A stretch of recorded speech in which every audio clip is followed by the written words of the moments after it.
Do your drawings look flat and disconnected? Do you attempt to redraw something only for it to look the exact same every time? Then break down and start crying?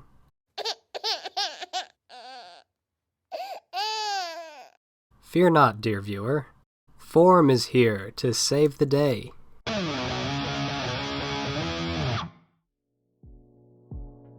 If you've ever opened up one of those how-to-draw books, or taken a beginner's drawing class, then you'll be familiar with the idea of breaking subjects down into large shapes.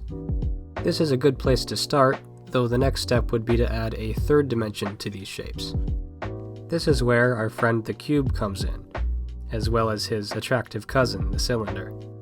If you've watched my first video on perspective, you should recognize them. Theoretically, you could draw just about anything using cubes alone.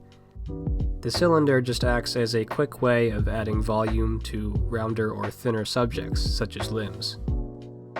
Constructing things using 3D forms is a lot more obvious when drawing mechanical or man-made objects, but the same thing can be applied to living things as well, people and animals alike.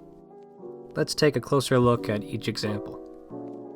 As you can see, the head, ribcage, and pelvis of this figure have been simplified into cubes, making it easier to see the top, bottom, and side planes of each.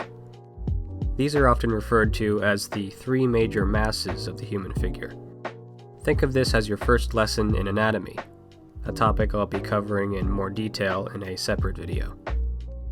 Each of these masses have a center line and are facing different directions, giving a sense of depth to the figure. It's not as obvious the way I've traced over it here, but this horse also has three major masses, which overlap with one another. This overlap is another way of adding depth to our drawings. I should note that the horse's snout has been simplified into a cylinder as well, just like the limbs. There are no real rules as to how you go about simplifying a subject, so long as you're focusing on large, three-dimensional shapes instead of details.